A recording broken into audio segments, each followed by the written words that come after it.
Welcome to மகள் YouTube channel. இன்றைக்கி நம்ம என்ன பார்க்க போகிறோம்னா சாதத்துக்கு ஏற்ற சாம்பார் பார்க்க போகிறோம். காய்கறி போட்டு சாம்பார். சரிங்களா? அதை எப்படி செய்யலான்னு பார்க்கலாம் வாங்க. இன்றைக்கி சாதத்துக்கு சாம்பார் வைக்க போகிறோம். அது எப்படி செய்யலான்னு பார்க்கலாம். சாம்பாருக்கு பருப்பு 200 கிராம் வேக வச்சு நல்லா மசிச்சு வச்சுருக்கேன். அதை தனியாக எடுத்து வச்சுருக்கேன். இப்போது காய்கறியை நம்ம வதக்கிக்கலாம். அதுக்கு 1 ஸ்பூன் எண்ணெய் விட்டுட்டு, இப்போது எண்ணெய் சூடாயிடுச்சு. இதில் சின்ன வெங்காயம் நறுக்கி வச்சுருக்கேன். அதை போட்டுடலாம்.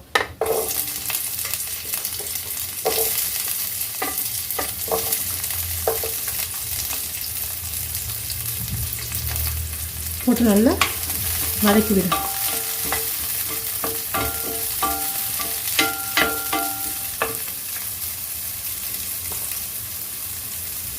இப்போ அது கூடவே பச்சை மிளகா, ஒரு 4 பச்சை மிளகா நறுக்கி வச்சுருக்கேன். 2 தக்காளி பழம் நறுக்கி வச்சுருக்கேன். அதையும் போட்டுடலாம்.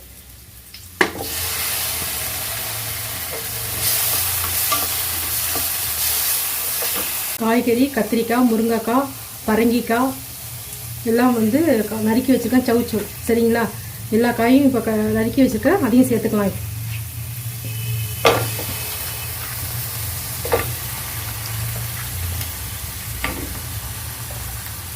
இந்த சாம்பார் சாதத்துக்கு போட்டு சாப்பிட்றதுக்கு ரொம்ப டேஸ்ட்டாக இருக்கும்.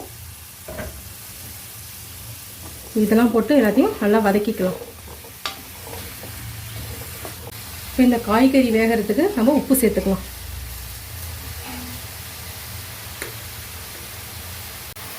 இப்போ காய் வதங்கும் போது அது வேகிறதுக்காக கொஞ்சோண்டு நம்ம மஞ்சள்தூள் சேர்த்துக்கலாம். அதுலேயே அதான் மஞ்சள்தூள் ஸ்மெல்லு போயிடும்.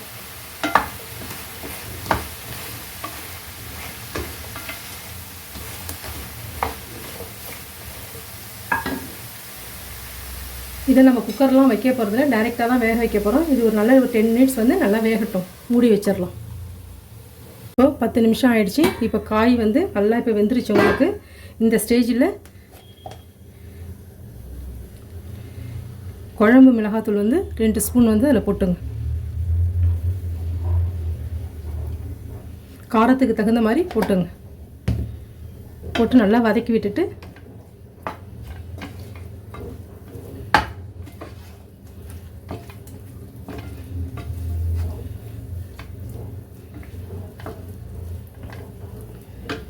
அந்த மிளகாத்தூள் பச்சை வாசனை போகிறதுக்கு கொஞ்சம் தண்ணி சேர்த்துக்குங்க. தண்ணி சேர்த்து நல்லா கொதிக்க விடுங்க. ஒரு 5 நிமிஷம் நல்லா கொதிக்கட்டும்.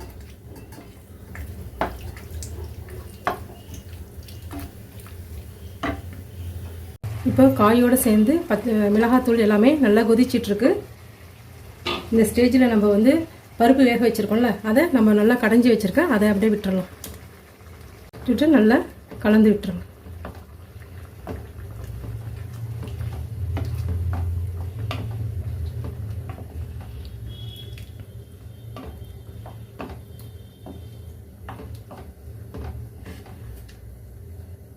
இப்போ இது நல்லா கொதிச்சு வரட்டும். சாம்பார் இப்போது தாளிச்சிடலாம். அதுக்கு ஒரு சின்ன கரண்டியால் ஒரு குழிக்கரண்டி எண்ணெய் விட்டுட்டு, அந்த எண்ணெயோடைய ஒரு 2 ஸ்பூன் நெய் விட்டுடலாம்.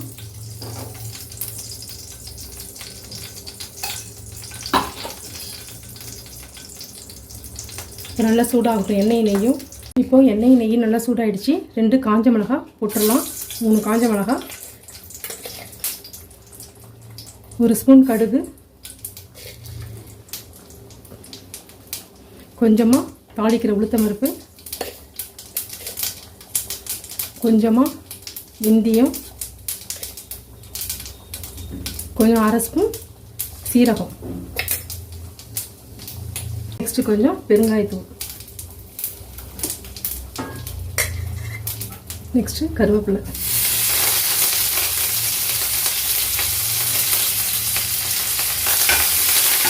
நல்லா வறுத்துட்டு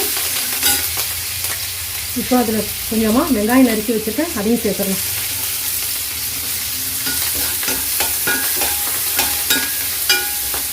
இப்படி சாம்பார் செஞ்சிங்கன்னா ரொம்ப டேஸ்ட்டாக இருக்கும். நீங்களும் ட்ரை பண்ணி பாருங்கள் வீட்டில்.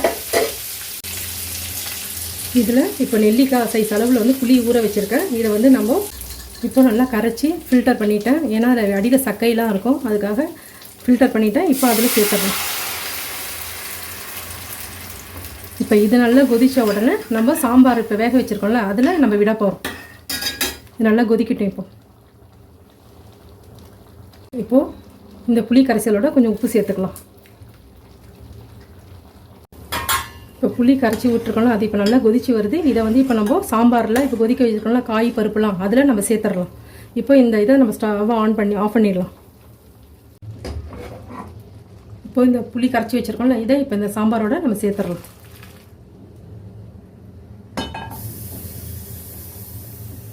இப்போ இது எல்லாத்தையும் சேர்த்து கலந்துடலாம்.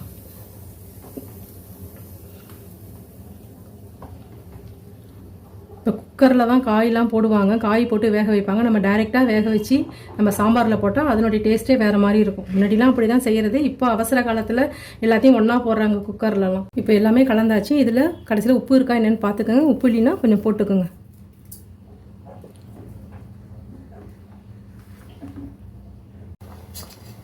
இப்போது நல்லா சாம்பார் கொதிச்சு வருது. இதில் நம்ம இப்போது 2 ஸ்பூன் நெய் விட்டுக்கலாம். நல்லா வாசனையாக இருக்கும், அதுக்காக.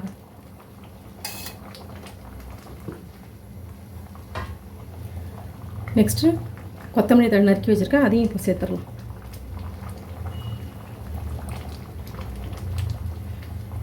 இப்போ 2 நிமிஷம் கழிச்சு நம்ம ஸ்டவ்வை ஆஃப் பண்ணிடலாம். இதான் சாம்பார்.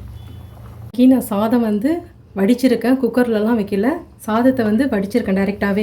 இப்போ அதில் தான் இன்றைக்கி சாம்பார் போட்டு சாப்பிட போகிறோம். இதுக்கு ஊறுகாவோ சின்ன வெங்காயம் இன்னும் உருளைக்கிழங்கு வறுவல் வச்சு சாப்பிட்டா ரொம்ப டேஸ்ட்டாக இருக்கும். நீங்களும் வீட்டில் ட்ரை பண்ணி பாருங்கள். பிடிச்சிருந்தால் லைக் பண்ணுங்கள், ஷேர் பண்ணுங்கள், கமெண்ட் பண்ணுங்கள். தேங்க்யூ.